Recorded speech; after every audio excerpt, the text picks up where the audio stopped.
ಆತ್ಮೀಯ H16 news ಅರ್ಥಾತ್ ಥೇ ಸೀತಾರಾಮ್ ನ್ಯೂಸದ ವೀಕ್ಷಕರೇ, ನಾನು ನಿಮ್ಮವ ಎಂ ಆಯುಧ ಮಲ್ಲಪ್ಪ ಜೊತೆ ಅವರು. ತಾವು ಈಗ ಸುದ್ದಿಗಳ ಲೋಕಕ್ಕೆ ಎಂಟ್ರಿ ಹೊಡಿತಾ ಇದ್ದೀರಿ.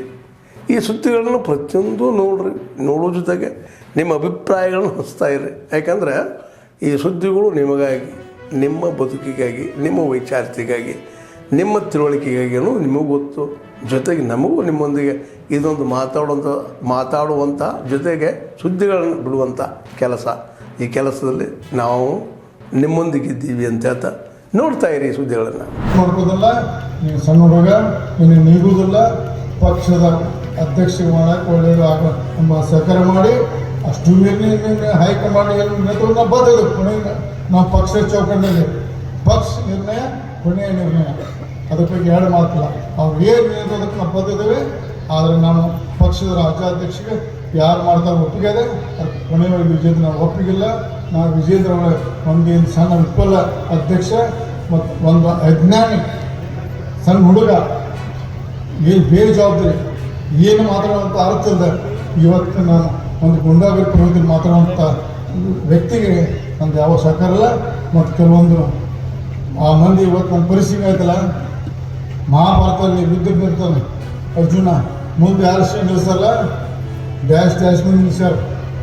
ಯುದ್ಧ ಮಾಡಕ್ಕೆ ಬರತ್ತಾನ, ಯುದ್ಧ ಮಾಡಕ್ಕೆ ನಮ್ಗೆ ವಿರುದ್ಧ ಶಕ್ತಿ ಇರಬೇಕಿಲ್ಲ, ನೋಡೋಕೆ ಚಂದ ಕಾಣಲ್ಲ ಅಂತ ತಂದು ವಿಜಯ ನಿಲ್ಲಿಸಲ್ಲ. ನಮ್ಮ ಪರಿಸ್ಥಿತಿ ಏನಾಗಿದೆ, ಯುದ್ಧ ಮಾಡೋಕ್ಕಾಗುತ್ತೋ ಬಿಡೋಕ್ಕಾಗುತ್ತೋ ಅಂದ್ರೆ ಯುದ್ಧ ಭೂಮಿ ಅಂತ ನಮ್ಮ ವಿರುದ್ಧ ನಮ್ಗೆ ಸ್ಟ್ರಾಂಗ್ ಇರ್ಬೇಕು. ನಾವು ನಮ್ಮ ನಿಲ್ಲಿಸಿದಂತ ಆ ಶಬ್ದ ಅನ್ನಕ್ಕೆ ಬರೋದು ವೇದಿಕೆಯಲ್ಲಿ ಡ್ಯಾಶ್ ಅಂತ ಮಂದಿ ವಿಷಯ. ನಮ್ಮ ಪರಿಸ್ಥಿತಿ ನಾವು ಯುದ್ಧ ಶಾಸ್ತ್ರ ಇಡಬೇಕು, ಮಾಡಬೇಕು ಅನ್ನೋ ಒಂದು ಕನ್ಫ್ಯೂಷನಲ್ಲಿ ಇದ್ದೇವೆ.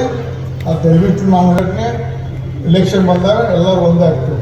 ಎಲ್ಲರೂ ಒಟ್ಟವರು ಈಗ ಬಂದವರು ತಮ್ಮ ನಾನು ಯಾಕೆ ಬಂದಿದ್ದಪ್ಪ, ನಾನು ನಿಮ್ಮ ಅಪ್ಪನ ಸಿಹಿ ಮಾಡಕ್ಕೆ ಬಂದಿದ್ದೆ, ನಾನು ನಿಮ್ಮ ಅಪ್ಪನ ಸಿಹಿ ಮಾಡಕ್ಕೆ ಬಂದಿದ್ದೆ.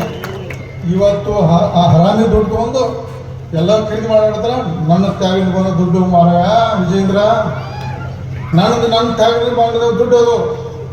ನಿನ್ನೆ ಬೇಕಾದ್ರೆ ಎಲ್ಲೂ ರಾಜ್ಯದ ಮೂಲ ಪ್ರಯತ್ನ ಶಕ್ತಿ ಇದೆ. ಆ ಪಕ್ಷಕ್ಕೆ ಬರುವ ವೇದಿಕೆ ನಾನು ಪಕ್ಷಕ್ಕೆ ಅಪಮಾನ ಮಾಡೋದಿಲ್ಲ. ನಿನ್ನಂತ ಸಣ್ಣ ಹುಡುಗ ಅಲ್ಲ, ನಾನು ಒಬ್ಬ ಎಷ್ಟೋ ಅಂತ BJP ಶಾಸಕ, ನಾನು ಭಾರಿ ಸೀನಿಯರ್ ಶಾಸಕ ಇರ್ತಾರೆ. ನಾನು ಅಶೋಕ BJP ಇಬ್ಬರ ಸೀನಿಯರ್. ಈಗ ಭಾರತೀಯ ಜನತಾ ಪಕ್ಷದಲ್ಲಿ ಅಶೋಕ್ ನಾನು ಇಬ್ಬರ ಸೀನಿಯರ್. ಆದರೆ ನಮ್ಮಲ್ಲಿ ಇವರು ಒಬ್ಬ ಬಹುಶಃ ಲಿಂಗಾಯತ ನಾಯಕನಾಗಿ ಇವತ್ತು 14 ತಯಾರು ಮಾಡಿದ್ವಿ ನಾವು. ಯಾಕಂದರೆ ವಿಜೇಂದ್ರ ನಾಯಕ ಆಗಿಲ್ಲ. ಯಾಕೆ ವಿಜೇಂದ್ರ ಅಧ್ಯಕ್ಷ ಆದ ತಕ್ಷಣ ಅವ್ನು ಲಿಂಗಾಯತ ನಾಯಕರಿಗೆ ನಾವು ಸ್ವೀಕಾರ ಮಾಡ್ತಿತ್ತು. ಈಗ 14 ಒಬ್ಬ ಬಹುಸಂಖ್ಯಾತ 14 ನಾವು ನಾಯಕರಾಗಿ ಆರಿಸಿದ್ದೇವೆ. ಅವ್ರಿಗೆ ಆಶೀರ್ವಾದ ಮಾಡಿ ಯಡಿಯೂರಪ್ಪನವರೇ ಸಹಕಾರ ಕೊಡಿ, ಅವ್ರನ್ನ ನಾವು ದೊಡ್ಡ ನಾಯಕ, ಮುಂದಿನ ದಿನ ಒಳ್ಳೇದಾಗ್ತದೆ. 14 ನಾ ಆಗ್ಬೋದು, ರಮೇಶ್ ಜಾರಕಿಹೊಳಿ ಆಗ್ಬೋದು, ನಾನು ಬೇಡ. ಒಬ್ಬ ಬಹುಸಂಖ್ಯಾತ 14 ಇರುತ್ತೆ, ಅವ್ನು ಒಪ್ಕೊಂಡು ನಾವು ಅವನ ಪರವಾಗಿ ಹೋರಾಟ ಮಾಡೋದು ನಾವು. ಅದಕ್ಕೆ ದಯವಿಟ್ಟು ನೀವು ಸುಳ್ಳು ಪಚ ಮಾಡಿ ಲಿಂಗಾಯತರ ಬಗ್ಗೆ ಲಿಂಗಾಯತರ ಅಪಪ್ರಚಾರ ಮಾಡಬೇಡಿ. ಲಿಂಗಾಯತ ನಾಯಕ ಸುವರ್ಣಸೌಧದಲ್ಲಿ ಗಾಂಧೀಜಿಯವರ ಪುತ್ಥಳಿ ಅನಾವರಣ ನಡೀತಾ ಇದೆ. ಬೆಳಗ್ಗೆ 10 ಗಂಟೆಗೆ ಇದು ಸರ್ಕಾರದ ಕಾರ್ಯಕ್ರಮ, ಮುಖ್ಯಮಂತ್ರಿಗಳ ಅಧ್ಯಕ್ಷತೆಯಲ್ಲಿ ಕಾರ್ಯಕ್ರಮ. ಮಲ್ಲಿಕಾರ್ಜುನ ಖರ್ಗೆ ಸಾಹೇಬರು,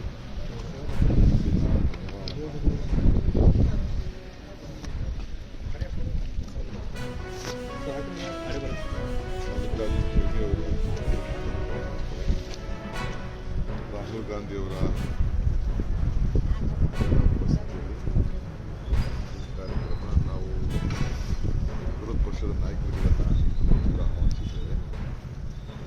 ಸ್ಥಳೀಯ ಶಾಸಕರು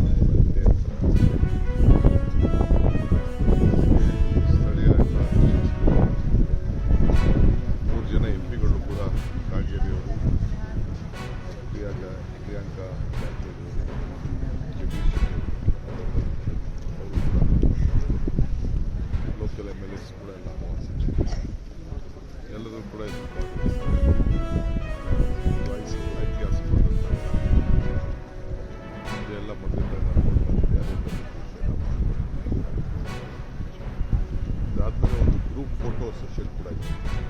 ನಾನೆಲ್ಲ ಶಾಲೆ ಆದ್ಮೇಲೆ ಎಲ್ಲ ಸುದ್ದಿಗಳನ್ನು ನೋಡಿದ್ರಲ್ಲ, ಏನು ಅನಿಸ್ತು ನಿಮಗೆ? ಇದರಲ್ಲೇ ನಿಮ್ಗೆ ಲೈಕ್ ಆಗಿರ್ಬೋದು, ಡಿಸ್ಲೈಕು ಆಗಿರ್ಬೋದು, ಕಾಮೆಂಟ್ ಬೇಡಪ್ಪ ಅಂತೂ ಅನಿಸಿರ್ಬೋದು, ಕಾಮೆಂಟ್ ಮಾಡಬೇಕಪ್ಪ ಅನಿಸಿರ್ಬೋದು, ಶೇರ್ ಮಾಡಬಾರ್ದಪ್ಪ ಅನಿಸಿರ್ಬೋದು, ಅದು ಮಾಡಬೇಕು ಅನಿಸಿರ್ಬೋದು. ಏನಾದರೂ ಆಗಲಿ ಶೇರ್ ಮಾಡ್ತಾಯಿರಿ, ಈ ನ್ಯೂಸ್ಗಳನ್ನ ಹಂಚ್ತಾ ಇರಿ, ಜೊತೆಗೆ ಇದಕ್ಕೆ ಸಬ್ಸ್ಕ್ರೈಬ್ ಆಗ್ತಾಯಿರಿ ಅಂತ ಹೇಳ್ತಾ H16 ನ್ಯೂಸ್ ಅರ್ಥಾತ್ ಹೇ ಸೀತಾರಾಮ್, ಇದು ಸತ್ಯದ ಕೈಗೆ ನಡಿ. ವಂದನೆಗಳು.